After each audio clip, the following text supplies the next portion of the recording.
Nós vamos falar a respeito agora de um caso que tomou proporção nacional, um caso de uma pessoa de Rio Claro, que acabou tomando uma proporção nacional até internacional. O Jornal Cidade vem noticiando há muito tempo a questão da Operação Encilhamento. E hoje nós estamos aqui no estúdio com o Renato de Matteo. Ele está de volta ao Brasil, depois de um período na Itália, conseguiu uma autorização para retornar ao país e vai falar conosco hoje, falar um pouquinho desse caso e dar as suas explicações, não é? Os seus argumentos em relação a toda essa investigação. Para poder fazer essa entrevista, eu trouxe aqui o Lucas Calori, jornalista do Grupo JC de Comunicação, vem acompanhando esse caso já há bastante tempo, vai participar com a gente dessa conversa neste sábado. Bom dia, Lucas, seja bem-vindo. Bom dia, Carla, obrigado pela presença aqui, por me convidar para essa entrevista. Obrigado a todos pela audiência também que estão nos acompanhando. Em 2019, o Jornal Cidade noticiou, com base em informações da Polícia Federal e também da Folha de São Paulo, sobre a prisão do Renato de Matteo, que está aqui conosco no estúdio. O Renato ele foi envolvido nessa operação Encilhamento e teve seu nome envolvido por conta de ser acusado de comandar um esquema de desvios de fundos de pensões municipais entre 2014 e 2016. Posteriormente, ainda naquela época, através da sua defesa, Renato disse que teria sido envolvido injustamente nessa fraude e também que a sua prisão na Itália teria sido ilegal. Bom dia, Renato. Obrigado pela presença. Gostaria que você já começasse falando se realmente isso... você afirma realmente que a sua prisão é ilegal? Como que se deu essa questão lá em 2019 na Itália? Bom dia. Obrigado pela oportunidade de estar aqui hoje. Eu nasci em Rio Claro, tenho relação familiar em Rio Claro, de amigos em Rio Claro, então é um prazer e foi o primeiro lugar que eu decidi falar, até respeito a essa cidade, carinho pela cidade. E o que acontece hoje, o que aconteceu em 2019, em realidade, Lucas, a gente teve lá um mandado de captura da Interpol em 2019. Eu morava nos Estados Unidos desde 2015, depois fiquei até 2018 e quando fiz uma viagem para Itália, que deveria durar de terça-feira até sábado, quando cheguei no aeroporto, tinha lá a Interpol esperando com um mandado de captura de um HC que nós tínhamos concedido já, de uma investigação que era de 12 de abril de 2018, e esse HC já era concedido. Portanto, sim, a prisão foi ilegal e o Estado brasileiro possui responsabilidade nesse equívoco, né? A gente simplesmente, primeiro, que havia uma investigação. Segundo, que no dia do meu pouso na Itália, que isso é importante, eu não possuía nem sequer um processo criminal contra mim. Então, como é que você pode esperar que um brasileiro ou qualquer cidadão seja responsabilizado, inclusive chamado de foragido pelos meios de comunicação, graças, obviamente, a informações de alguns veículos ou de algumas entidades aí do Brasil, de investigação, etc. Como que você pode esperar que esse cidadão seja chamado de fugitivo se ele está viajando a trabalho e nem imagina que possui uma ação penal contra si? Então, sim, foi ilegal a prisão da Itália. Isso, interessante, nunca aconteceu na história do Brasil e Itália. Porque eu cheguei, eu tive uma prisão ilegal, um pedido de extradição que imediatamente foi refutado. Depois, na mesma semana, um segundo pedido de extradição que foi também refutado. E depois, um terceiro pedido de extradição que agora nós decidimos, eu e a minha defesa, não entrar mais com recursos e decidimos que eu deveria voltar ao Brasil e esclarecer qualquer outro tipo de cenário possível nessas investigações. Porque imaginava eu que a Polícia Federal chegaria às suas próprias conclusões e, obviamente, me tiraria dessa situação investigativa, o que não aconteceu. Já que não aconteceu, eu decidi voltar para o Brasil, então, me defender pessoalmente, né? Foi isso que aconteceu. Você fale só um pouquinho perto do microfone, por favor, Renato, para que a gente possa melhorar aqui a questão do áudio para quem está acompanhando. Você pode acompanhar essa entrevista através da nossa página no YouTube, Jornal Cidade de Rio Claro, nosso canal, ou também da nossa página no Facebook. Jornal Cidade de Rio Claro no Facebook, daí com imagens, você que está no rádio, se quiser acompanhar com imagens, também estamos no YouTube e no Facebook do Jornal Cidade de Rio Claro.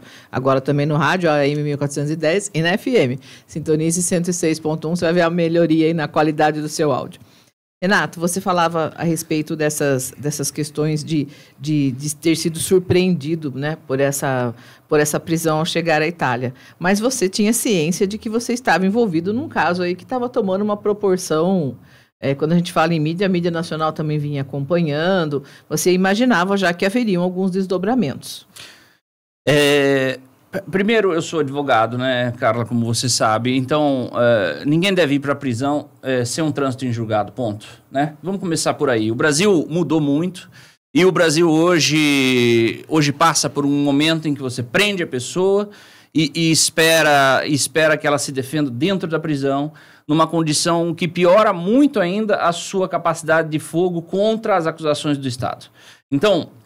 se havia uma investigação, sim, havia, do dia 12 de abril lá de 2018, essa operação foi deflagrada. Hoje nós sabemos que essa operação deflagrada foi inclusive estimulada por alguns inimigos comerciais que eu tinha, eles já se declararam na justiça, hoje a meu favor, então as coisas se diluíram muito com o passar dos anos, mas não é porque tem uma investigação que eu sou obrigado a vir aqui no Brasil. Vamos deixar isso claro, tá? Como advogado, jamais... e aí eu acho que o salvador da nossa democracia vai ser a classe de advogados sempre. Eu acredito que não é porque a gente tem uma investigação em andamento que eu tenho que vir aqui. Se eles quisessem, se a Polícia Federal quisesse ouvir a minha versão da história, se o Ministério Público Federal queria ouvir a minha versão da história, eu tinha telefone e 3 ou 4 advogados constituídos dentro dos autos da investigação. Então, hoje, os meios de tecnologia permitem que eu continue vivendo nos Estados Unidos, onde eu tinha obrigação financeira, eu tinha uma empresa de construção e fazia reforma de casas e vendia. Eu não posso simplesmente me ausentar por conta de algum tipo de investigação da Polícia Federal que não me disse que precisava de mim aqui no Brasil, né? Esse é o primeiro ponto. Então, sim, havia investigação. Mas qual a necessidade de eu vir até aqui para falar até o dia 2 de fevereiro de 2019, quando do meu pouso na Itália, obviamente eu não sabia dessa necessidade. Renato, em 2019, quando o senhor acabou sendo preso lá na Itália, desde então você estava preso, o correto é dizer domiciliarmente. Você estava em prisão domiciliar, nesse caso, desde 2019 na Itália, é isso? Não, a minha relação com a Itália foi sempre melhorando.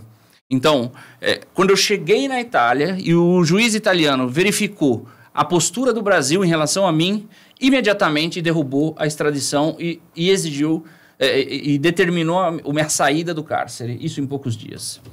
Depois o Brasil, numa segunda tentativa e sobre a mesma operação, me requereu para que eu continuasse em cárcere e fosse mandado para o Brasil.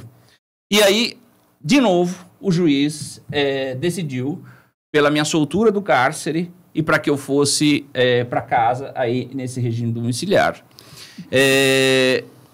Nós ganhamos a segunda extradição. Na terceira, isso é contra já o Tratado Brasil-Itália, né? Se você verificar, o Brasil não poderia ter pedido a mesma extradição da mesma pessoa por mais de uma vez, né? Pediu 3.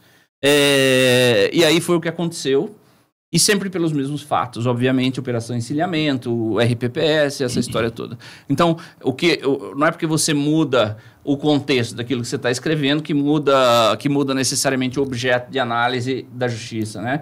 Então, sim. Depois disso, nós fomos para uma assinatura semanal, uma assinatura diária dentro da polícia judiciária do Carabinieri italiano. Depois disso foi para uma assinatura em alguns dias, depois disso foi uma assinatura semanal. E aí os anos foram se passando sempre com essas obrigações, aonde inclusive os meus documentos ficaram retidos por todo o período, ou seja, eu não podia andar, eu não podia ir para frente, inclusive no Brasil, e não podia ir para trás. Nessa situação. O Brasil me impedia, inclusive, de estar aqui. Para o senhor retornar, você teve que pagar uma fiança. Para eu retornar agora, graças a Deus, a gente teve uma análise muito criteriosa lá pelo desembargador do Tribunal Regional Federal de Minas Gerais. É um desembargador que entendeu a situação. Eu quero agradecer, inclusive, meu advogado, que é o Luiz Fernando, o Luiz Gustavo Biló. Quero agradecer a doutora Thaís Casado, que é daqui de Rio Claro, que acompanhou todo esse caso comigo, e os outros advogados que trabalharam no processo, mas especialmente esses dois que foram tão comprometidos com a minha causa. E dizer que o desembargador do TRF lá de Minas Gerais entendeu um absurdo, obviamente, o que estava acontecendo comigo, sendo que eu desejava, inclusive, voltar ao Brasil e esclarecer qualquer outro tipo de situação. Vamos deixar claro uma coisa.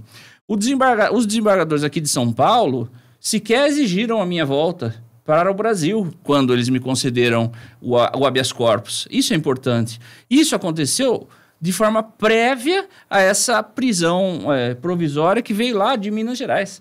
Quer dizer, eu tinha 2 HCs já concedidos em São Paulo, que fique claro, e Minas Gerais, na primeira instância, ainda me dá um outro mandado de prisão. Quer dizer, totalmente contrário àquilo que a gente estava conduzindo aqui em São Paulo. Sempre sobre operação encilhamento. Né? Uhum. Lucas? Dentro da operação encilhamento, Renato, essa investigação ela aponta que uma fraude teria sido aplicada supostamente através da sua empresa e que chegaria a 1 bilhão e 300 milhões em institutos de previdência do país, em algumas cidades, sobretudo em Uberlândia, onde lá teria tido um prejuízo financeiro de 340 milhões. Qual que é a participação da sua empresa e a sua participação nessa questão? Vamos lá. Primeiro, os valores hoje já não foram confirmados, nenhum desses valores, tá?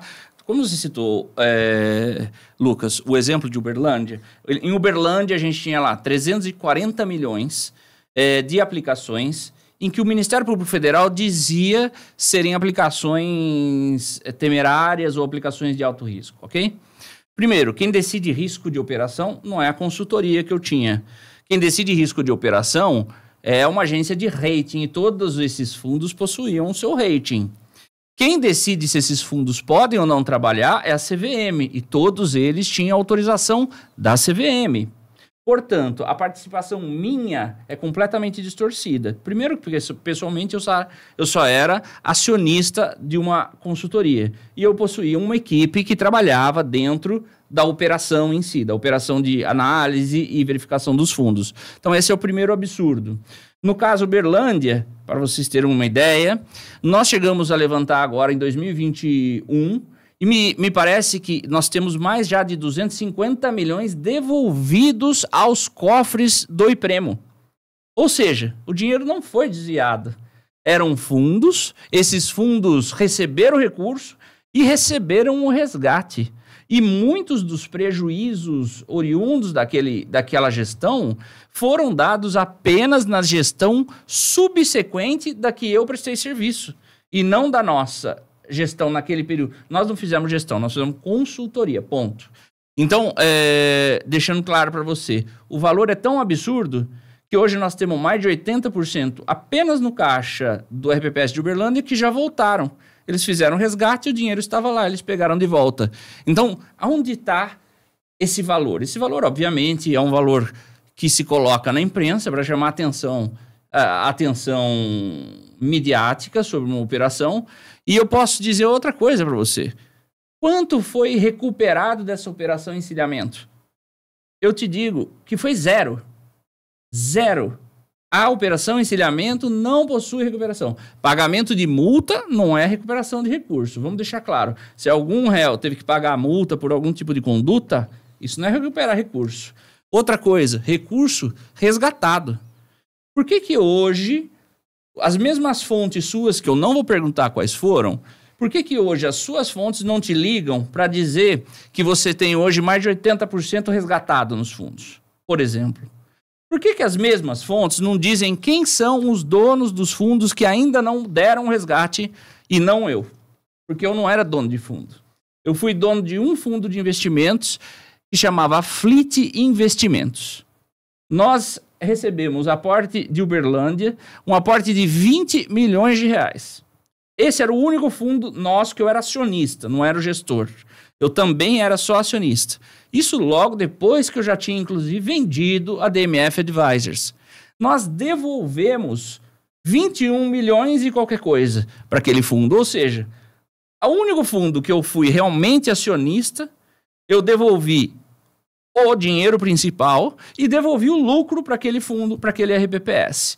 Então, por que eu estou dentro dessa operação encilhamento de uma forma tão marcante? Eu também faço essa pergunta.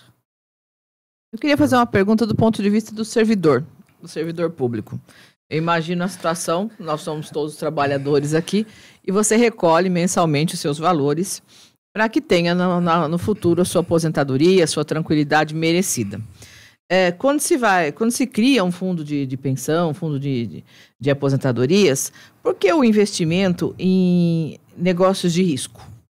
Por que não reduzir um pouco esse lucro e apostar em opções que sejam mais seguras?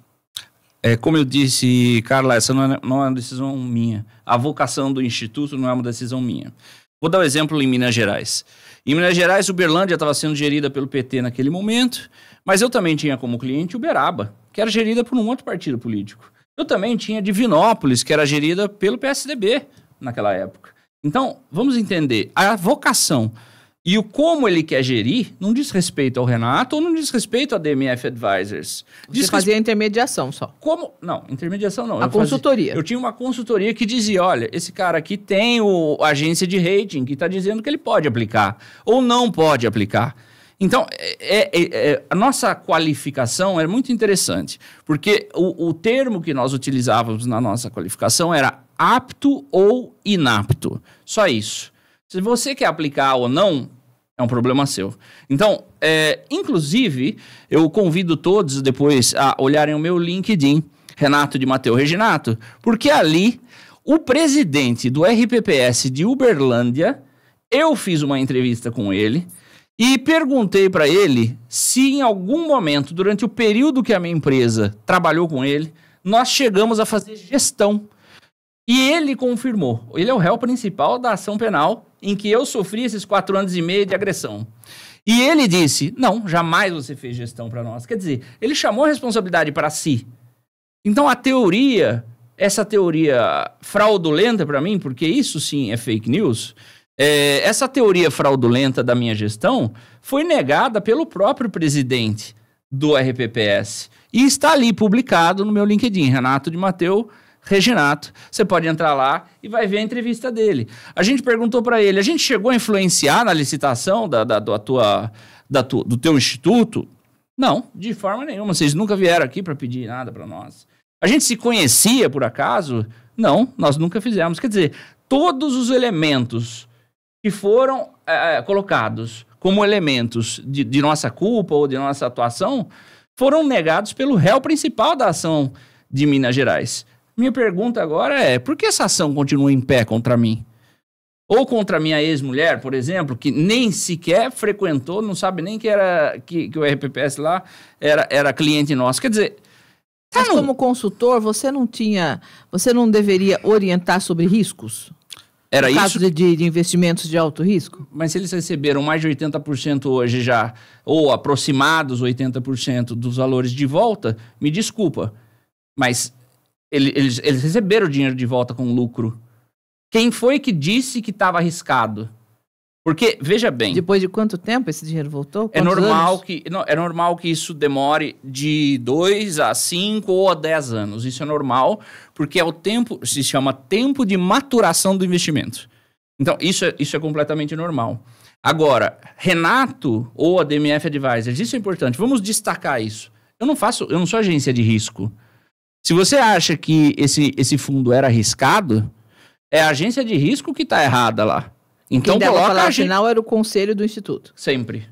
Na verdade, como funcionava, isso é importante, como funcionava a nossa avaliação de um fundo, para eles aplicarem no fundo. E é como funciona no RPPS aqui, no IPRC, já trazendo essa situação para uma realidade local. A gente ia chegar aí, claro. Mas são todos iguais. Então, nós temos aqui... Para fazer uma decisão, você tem lá um conselho, um comitê de investimentos, que em geral, tem no mínimo lá 5 pessoas que decidem sobre aquilo. Depois você tem um conselho de administração e um conselho fiscal. É assim que funciona hoje.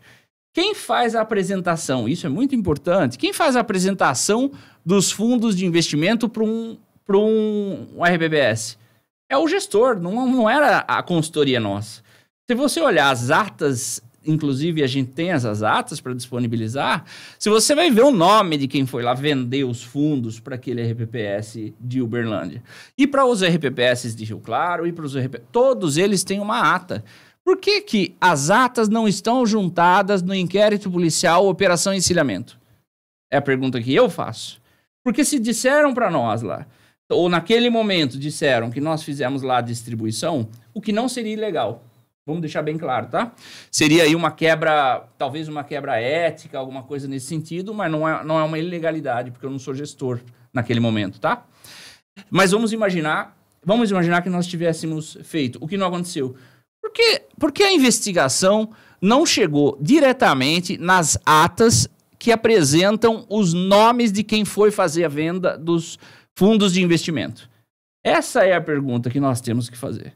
Então, a investigação ela é plena de falhas. E a gente está aqui agora com disposição para corrigir todas elas. Na época, Renato, o Ministério Público Federal afirmou durante o curso da Operação Encilhamento também, quando ofereceu uma denúncia, que apesar de as companhias, dentre elas a do senhor, possuírem um capital social não superior a R$15 mil, as companhias emitiram em 2014 títulos privados de dívida que somavam 60 milhões, que esses debêntures não foram lançados publicamente, mas em caráter reservado, destinados somente a uma empresa que adquiriu quase metade dos papéis. Segundo o Ministério Público Federal ainda, da quantia arrecadada, as empresas transferiram mais de 16 milhões e 200 mil reais para contas bancárias e outras pessoas jurídicas vinculadas a 3 sócios. Isso também você afirma que é uma falha dentro da investigação? Eu quero saber o nome dessas empresas, por favor. Eu não tenho o nome aqui, mas foi o que o Ministério Público Federal tinha afirmado. Primeiro a gente tem que começar a enxergar o Brasil de uma forma um pouco mais crítica. Polícia Federal, Ministério Público Federal não são donos da verdade, né? Nós precisamos começar a entender o seguinte, o que eles falam não está acima de qualquer suspeita, até porque eles não entendem do que eles estão falando muitas vezes. O mercado financeiro é complexo. Você está falando especificamente, a sua pergunta diz respeito às empresas Columbia, Berkeley e Pacific. Essa é a sua pergunta. Pacific foi uma empresa que eu nunca fui sócio. E eles colocaram que eu era sócio, inclusive na denúncia. A denúncia de São Paulo, vocês sabem que é causa de anulação da ação penal. Se a gente simplesmente colocar que o Renato é dono de uma empresa e que ele não é dono dessa empresa. E na denúncia de São Paulo está dizendo que eu sou dono dessa empresa Pacific. E nunca fui. As outras, Columbia e Berkeley, a gente teve a oportunidade de fazer uma audiência em São Paulo, com o juiz de São Paulo. A gente está sendo tratado com dignidade dentro do Estado de São Paulo. E a gente conseguiu explicar.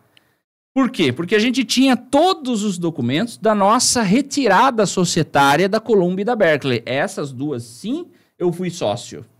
Só que eu fui sócio antes de qualquer distribuição de lucro. Tanto que você não vai ver ali saída de dinheiro para o Renato. Você vai ver que quem foi o gestor e o presidente são os outros 2 que você citou. No caso, Pedro Corino e Edson Hidalgo. Esses são os 3. Renato, que nunca foi sócio da Pacific. Então, só ali, esse é o meu entendimento como advogado, só ali, a denúncia feita pelo Ministério Público Federal de São Paulo, ela já tem que ser simplesmente nula. Ela não pode existir. Ela está dizendo que eu sou sócio de uma coisa que eu nunca fui.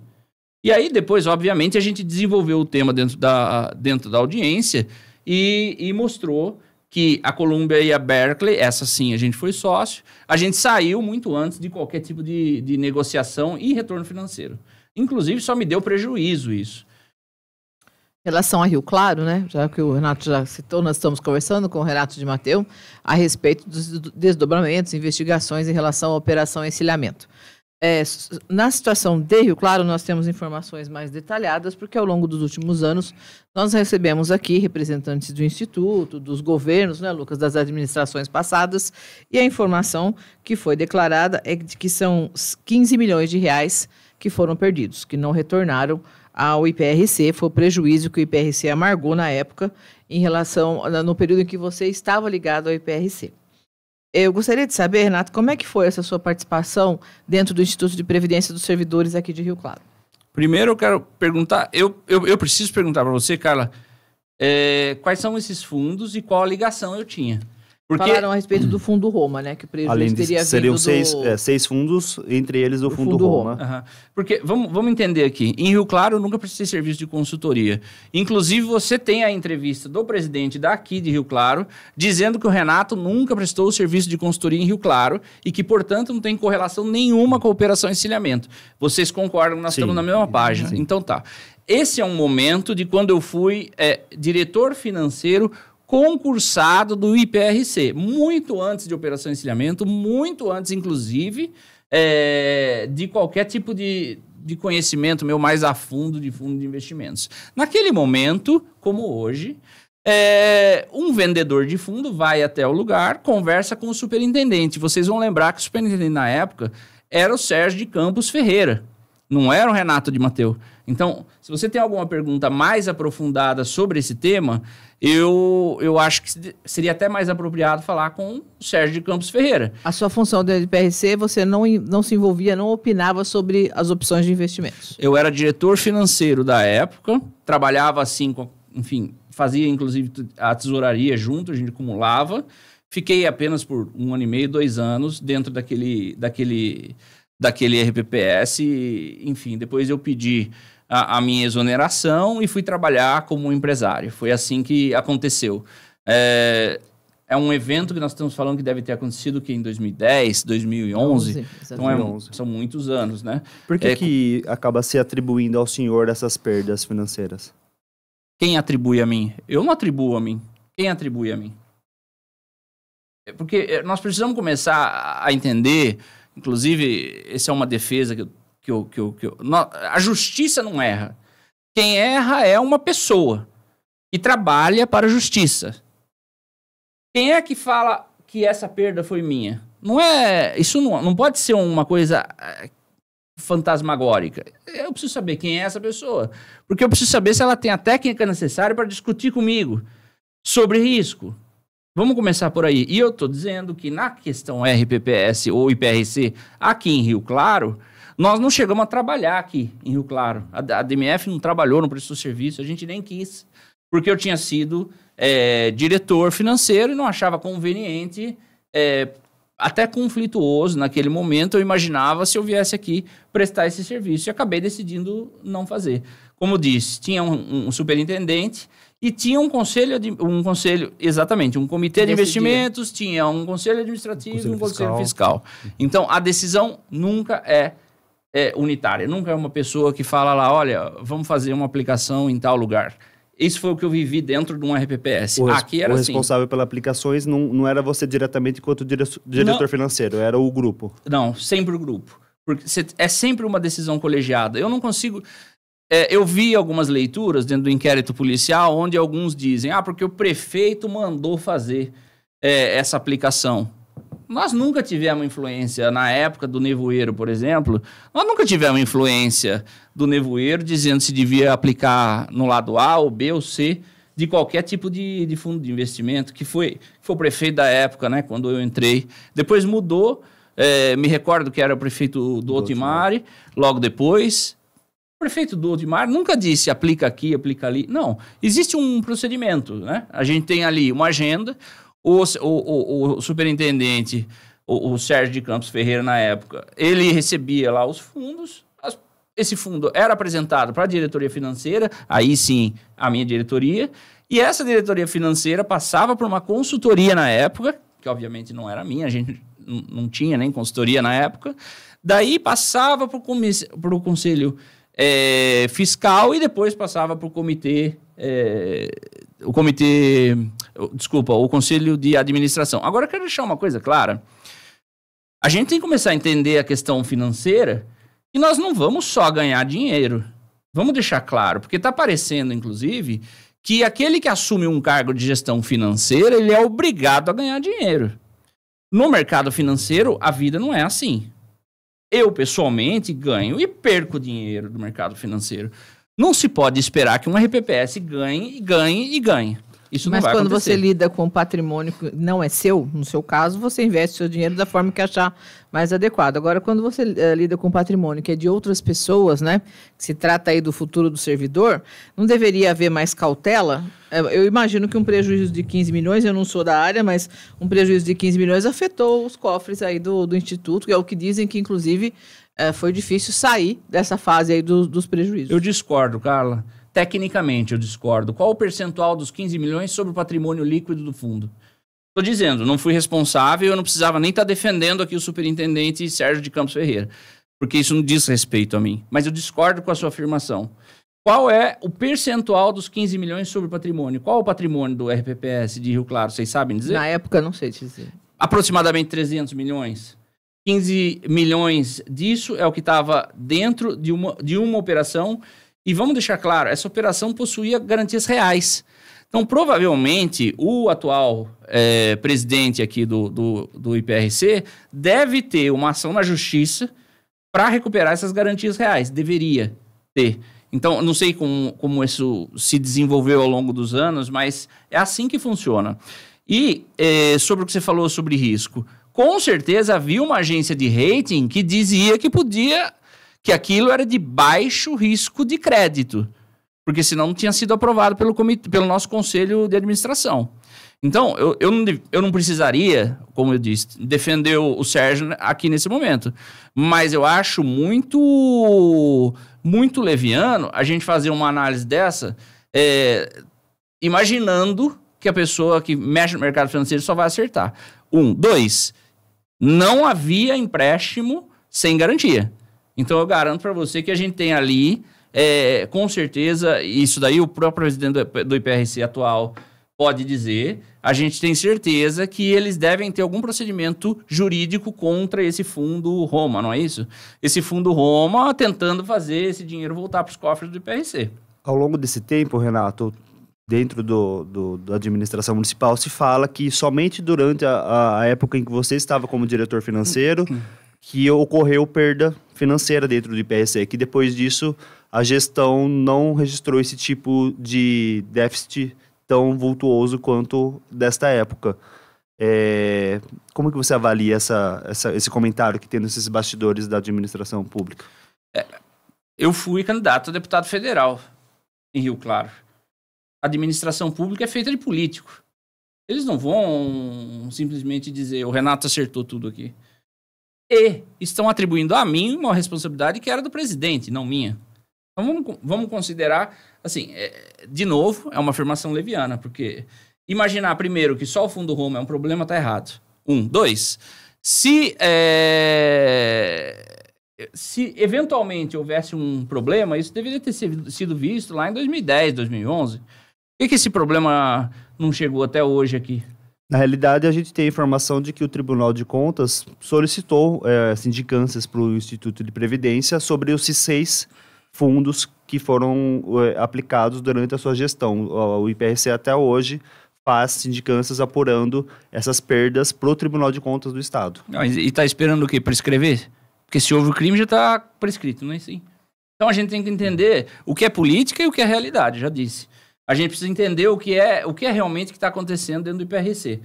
Na época, o que eu posso te garantir é que o Ministério da Previdência Social veio até o IPRC, quando eu fui apenas diretor, ele veio até o IPRC e aprovou a nossa maneira de administrar. O que falam politicamente é simplesmente um ângulo que eles querem dar a um determinado tema. E outra coisa, o atual presidente do RPPS, eu hoje não sei quem é, mas o atual presidente do RPPS tem o dever institucional de ir atrás dos direitos do RPPS. Ele tem que ter um advogado que está cuidando dessa questão das garantias, como eu já disse. E outra coisa, se realmente o fundo tinha os riscos que vocês estão dizendo que tinham, por que o presidente do RPPS atual não entrou contra a agência de risco que apresentou o rating que permitia a gente aplicar naquele momento? Porque é esse o culpado nosso. Eu não sou agência de risco. mesmo quando diretor ou mesmo quando consultor. Então está na hora de a gente colocar nome aos bois.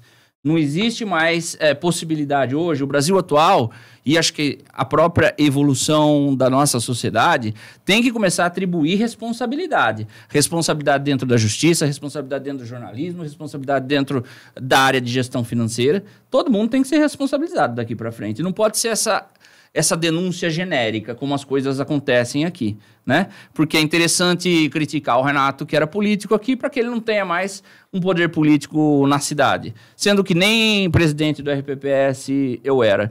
Se quiser que eu conserte o IPRC, me coloca como presidente do RPPS, eu conserto. Falando a respeito do seu patrimônio pessoal, Renato, houve uma evolução e você passou a ostentar um estilo de vida diferente do que você tinha anteriormente, das suas raízes, exatamente no mesmo momento em que começavam essas denúncias em relação aos fundos de investimentos.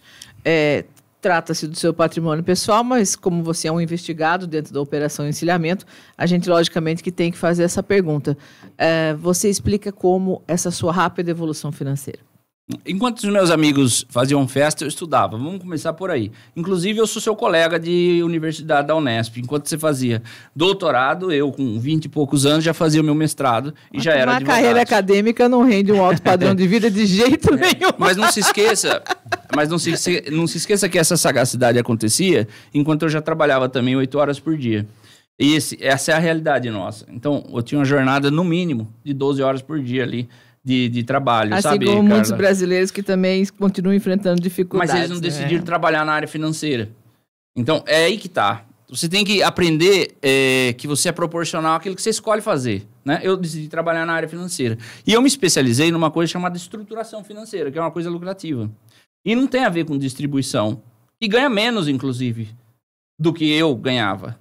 Distribuição financeira, que é o que atribuem a mim na Operação Encilhamento, ganha menos e é conflituosa. A estruturação financeira, não. Então, foi assim que eu conquistei o meu patrimônio. Além disso, eu decidi, num certo ponto, eu vendi essa empresa, a DMF Advisors, em 2015. E depois que eu vendi essa empresa da DMF Advisors, eu consegui uma coisa que é a coisa mais importante do mundo capitalista, que é o crédito. E aí, com o crédito, foi que eu cresci rápido. O crédito me deu rapidez no crescimento. Eu vou explicar como. Em 2015, eu mudei para os Estados Unidos. A Operação Encilhamento é só de 2018, Carla. Eu já estava nos Estados Unidos e eu tinha um crédito muito bom dentro dos Estados Unidos. Por quê? Porque você compra uma casa, um exemplo, de $1 milhão. Se você compra uma casa de $1 milhão, você tem que dar $100 mil. E $900 mil é o banco que te dá para você fazer uma construção. É assim que funciona nos Estados Unidos. O crédito é a alma daquele negócio. Então foi realmente o meu período nos Estados Unidos que me ajudou muito a melhorar o meu padrão de vida. Se você olhar a descrição do meu patrimônio que está na Operação Encilhamento, primeiro que eu começo dizendo que é ilegal. Produto de um furto dentro da minha casa, de uma ex-assistente minha, e isso está relatado.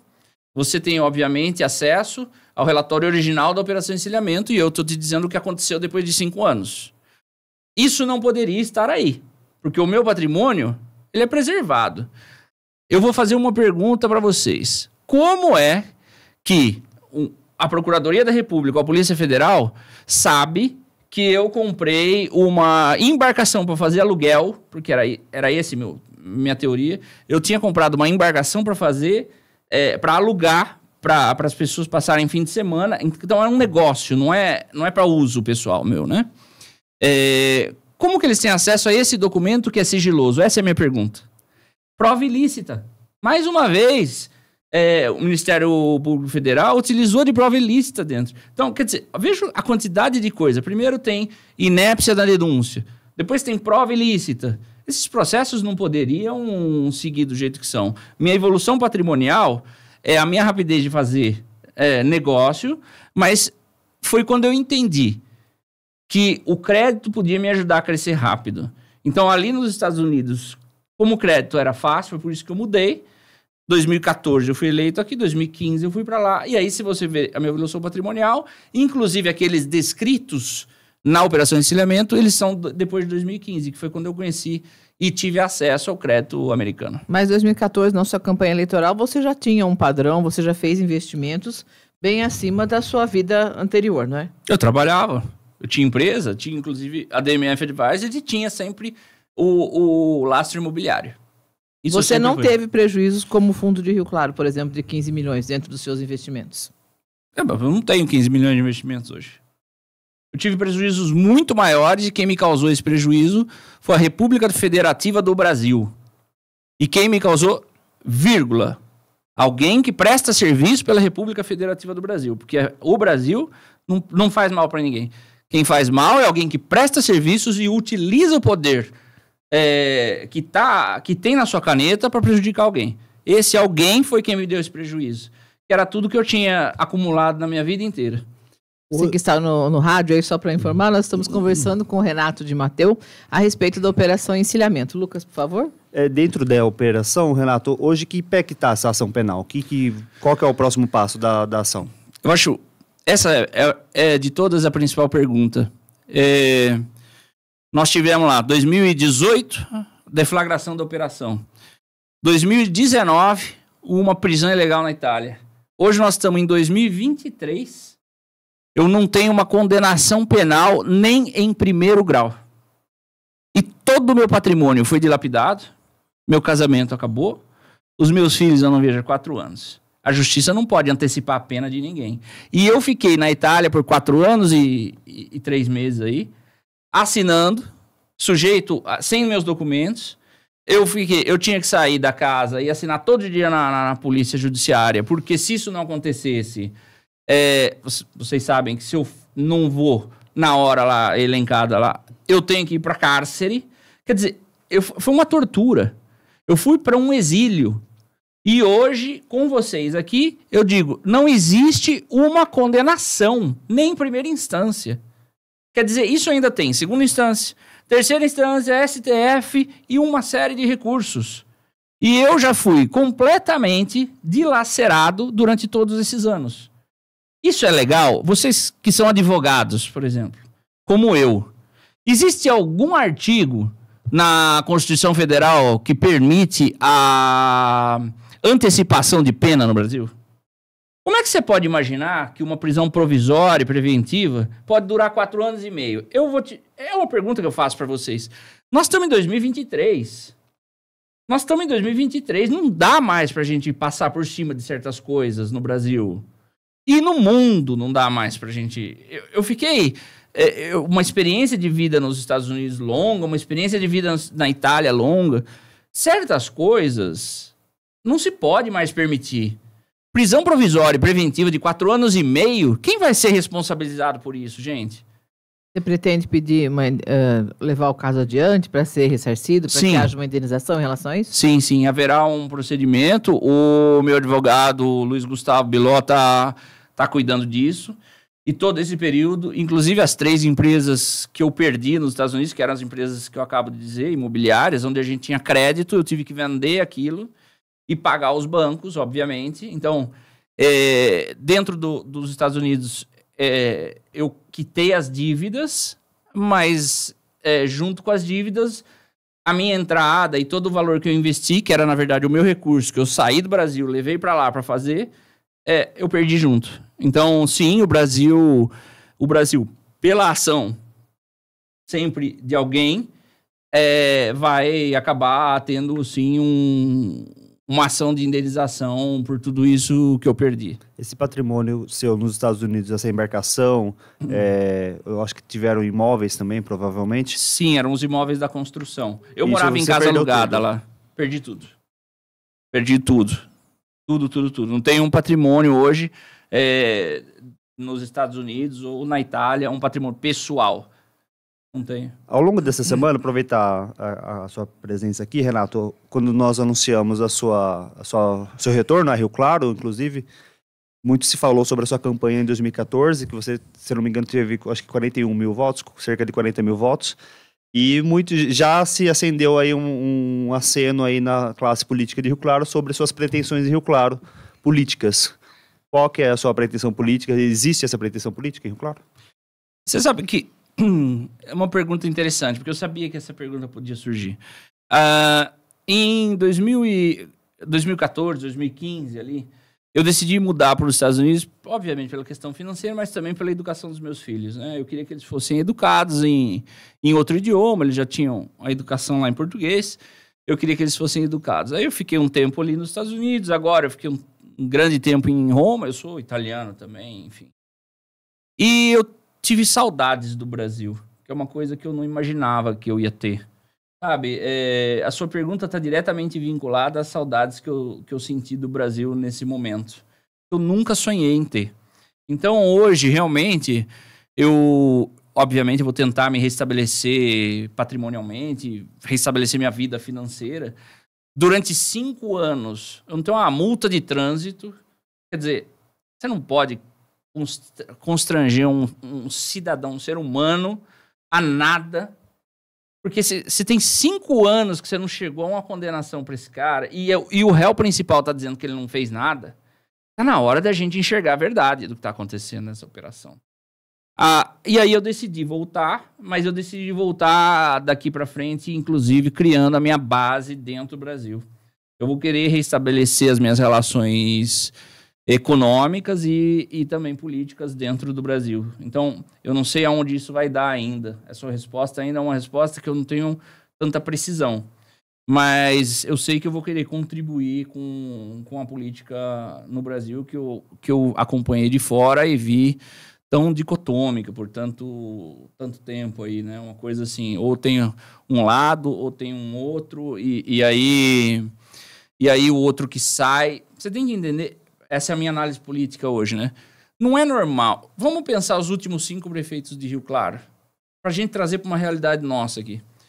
Era lá, Nevoeiro, Dutra, Mari, eu lembro Cláudio de Mauro, aí tem Juninho, aí tem... Todos eles têm processo na justiça. Minha pergunta para você é: quantos juízes e promotores têm processo na justiça? Não é que eu estou dizendo que eles têm problema, não estou agredindo nem a classe... Do juiz, do promotor, mas eu tô querendo colocar aqui um pensamento na ordem do balanço democrático. Eu acho que o Brasil está com um problema na democracia. O executivo, o legislativo, eles acabaram sendo sempre vítimas do judiciário do passar dos anos, mas o judiciário não tem hoje ninguém que o controla. Então, nesse tripé social, é uma análise muito técnico-política, mas nesse tripé social... Eu acho que a gente está com uma sociedade fora do balanço. E eu gostaria de contribuir com isso. Inclusive, os meus livros vão começar a sair.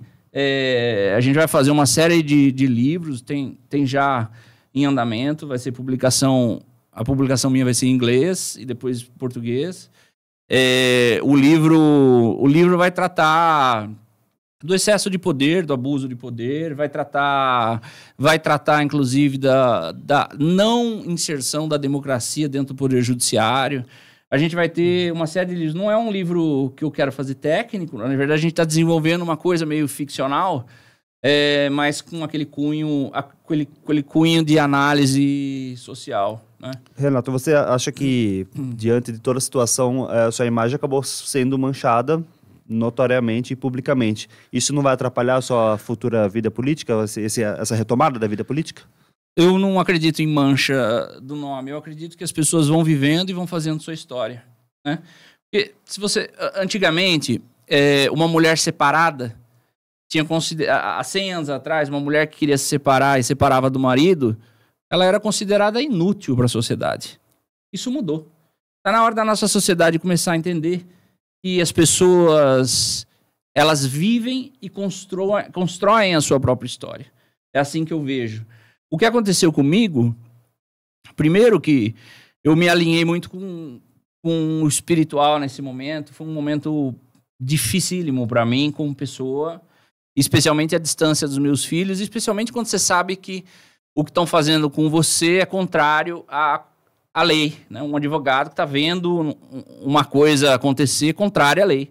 Então, o que eu acho? Que as pessoas têm história. Manchar a história, não acredito mais nisso. Acreditava antes. Hoje não acredito, não. Eu acredito... o exemplo claro disso é o Lula, que ficou 3 anos na cadeia, agora virou presidente da República. Ele construiu a história dele ali. E hoje ele é presidente. Graças a Deus. Sabe por quê? Porque ele tá eu não estou dizendo sobre o Lula especificamente, mas eu estou dizendo sobre o cenário da questão jurídica com uma pessoa de poder, né? Ele conseguiu mostrar algumas coisas que estavam acontecendo com ele, onde ele fala e o outro lado não ouve. E o juiz, que tem que ser imparcial, não ouve. Está na hora da gente começar a enxergar isso, que é a falta de balanço que eu estou dizendo entre os 3 poderes hoje. O legislativo e o executivo hoje não perceberam, mas são vítimas do judiciário. Eu não estou dizendo o judiciário inteiro, sempre eu digo pessoas específicas que atuam de forma indevida. Mas eu quero dizer que o legislativo e o executivo, por exemplo, eles têm que ser eleitos.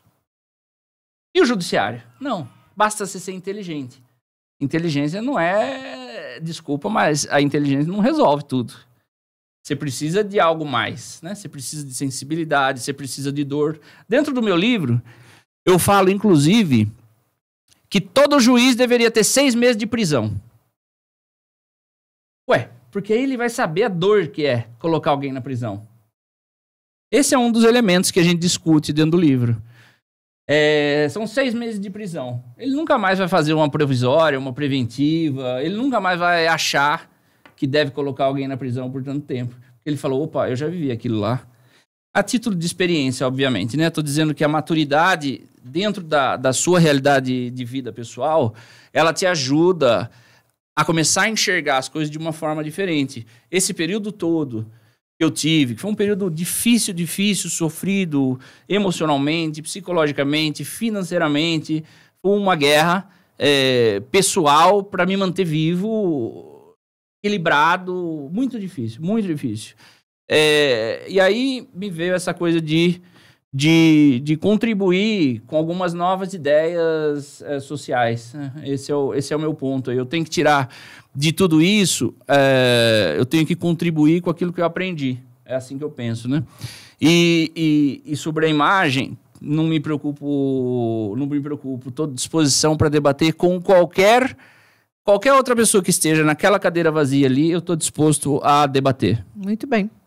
Infelizmente, vou ter que encerrar essa entrevista. Eu sei que são muitos temas ainda, mas nós temos o nosso horário, já passamos aqui. Um pouquinho do horário. O Marco Cardoso está sinalizando que nós precisamos entregar a programação para a Jovem Pan de São Paulo.